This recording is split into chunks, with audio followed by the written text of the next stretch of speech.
swing a pebble around. Yeah, which can is you a draw constant. that and explain to us in the next one? I'm going to take a top view, for example, right? So if we look from the top, Take the pens. this is the center.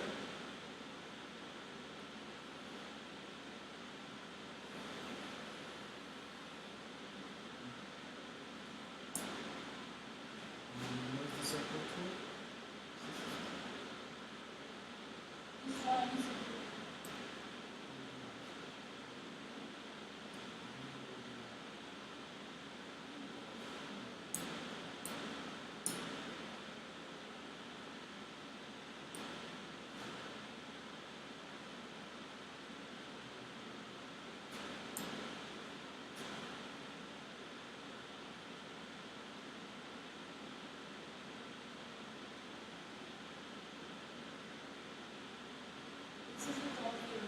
Yeah, it's the top view.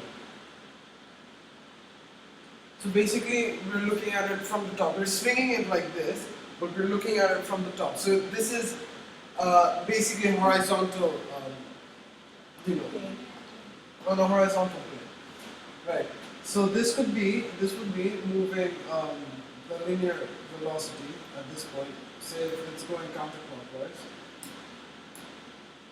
it's going.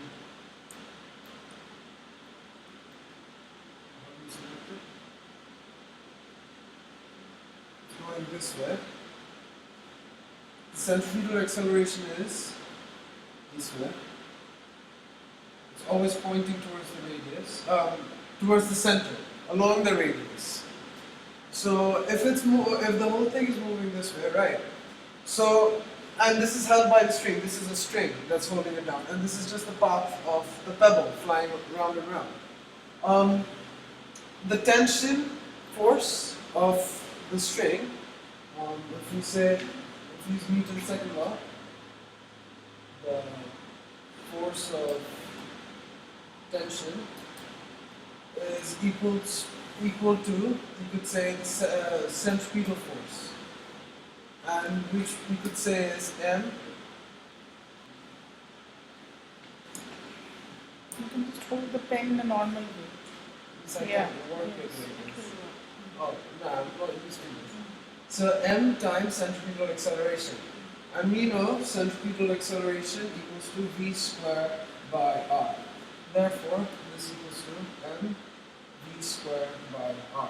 Where velocity is this aspect is velocity, and mass is the mass of the object, and radius is this. That is the radius. So, for example, say that the mass is 2 kilograms. The tension force acting on the string is 20 newtons, and the radius is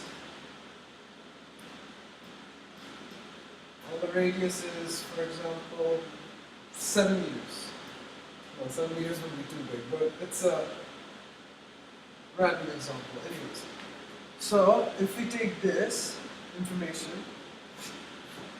can I go to the next page? How do I copy this first?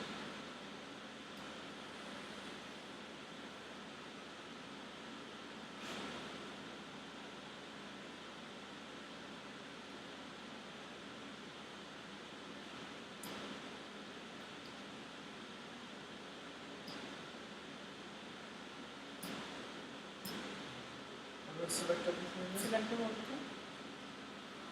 No, select the whole thing. No, Oh, select the whole thing.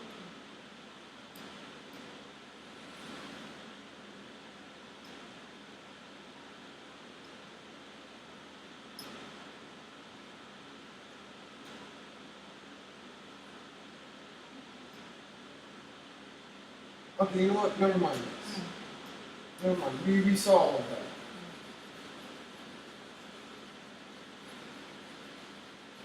We saw all of that in the last page.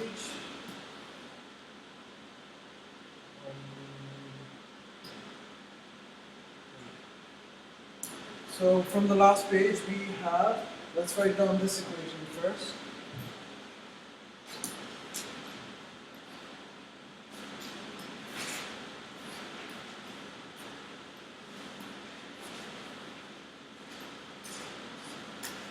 So this is the tension force, which is equal to the force, centripetal force. This is Newton's third law. Remember Newton's third law, isn't it? Newton's second law. Newton's second law. The centripetal force is being of the thread, because in the example that he has taken, it's a thread which he is whirling around in a horizontal circle. So here the weight vector is actually acting downwards, not contributing anything to the force along the radius. In your example of vertical circle, the weight was in that same direction, but here, since it's horizontal plane, the weight is downward, it's not contributing.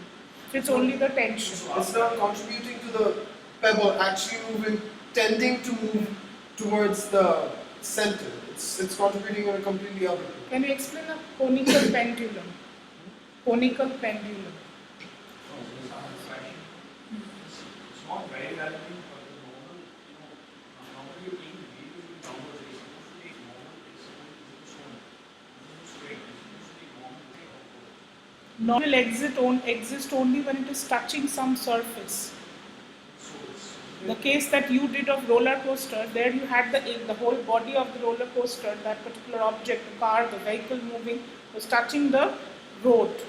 So until and unless two surfaces are in contact, force of normal will not come into existence. When it is a string, the force that comes in is tension. Yeah. Conical pendulum, I haven't done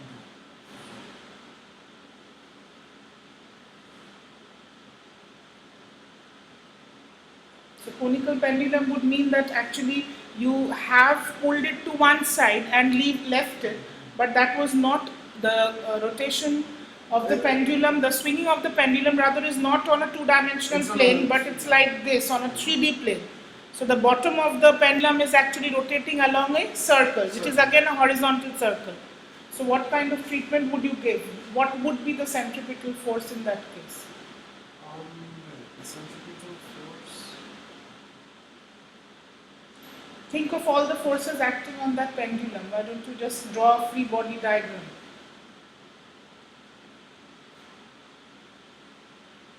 That would be the weight. Then you would have a tension. These are the only two forces acting when you have a pendulum moving in a horizontal circle. Make it capital T.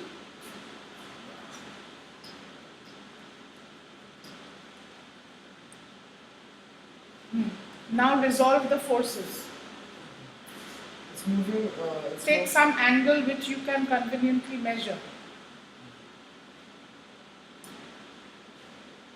No, that is okay. What I mean is that designate some particular angle as theta in your diagram with which you can start your work.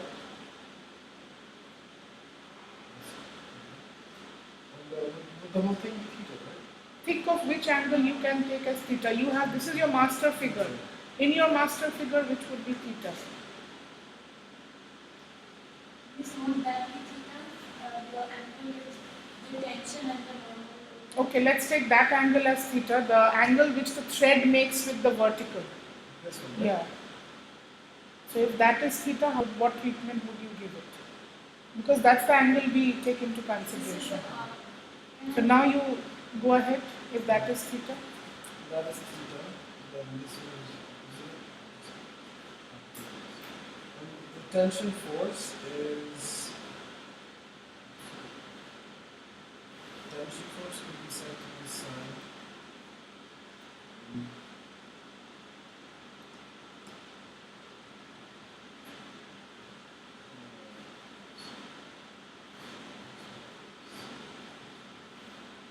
That's the tension force. So now use a red pen and resolve the tension into two.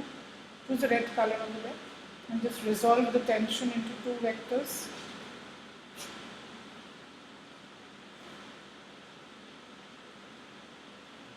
How would you This is resolve the tension? horizontal. Yeah, so draw a horizontal component with the red color.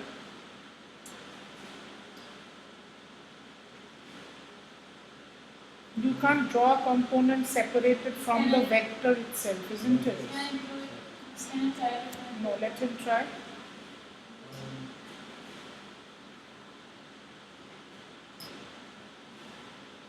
Yes, with an arrow. That's the vertical component going that way. And that would be How much is the horizontal component? First write that. the horizontal component. Do I just give a random value? If you break a vector into two components, if you resolve it, what are the two components known as? This is the horizontal. Yeah, so how much it is? You have it on the board. You have that. It's sine theta. Is it just sine theta? It's t sine theta. It's t sine theta. So just write down t sine theta.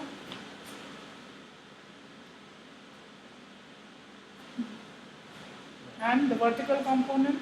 Vertical component. On that dot, both the components come on that same dot. On that same dot. Where is your black dot? Yes.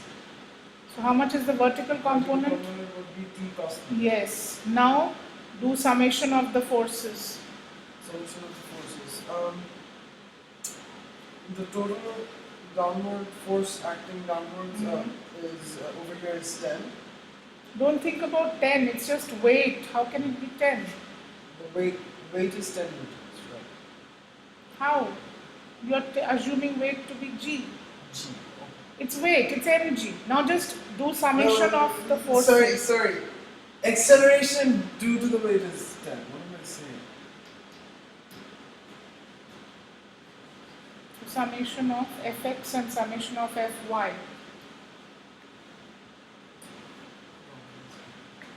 Summation of x and summation of fy.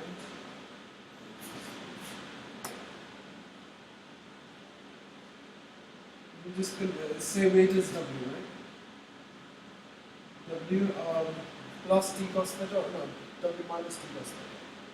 You write it as that. Right? What would it be? You give me one answer. W minus t cos theta would Yes. The net force would be W minus T cos theta. That would be equal to be 0. y 0. Because it's not moving up or down. There is no acceleration along the y-axis. And what about the x-axis force? X-axis, there is one. Mm-hmm. So that would be t sine theta. Mm-hmm. So that will be equal to? That would be equal to x. That will be equal to what? That would be equal to the centripetal Centripetal force. force. So write that. That will be equal to, how much is that? Equal to, How much is that? what is the general formula for centripetal force?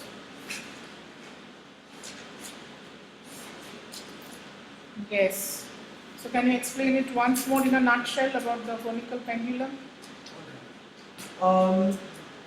So since it's not moving up or down, Start from the beginning.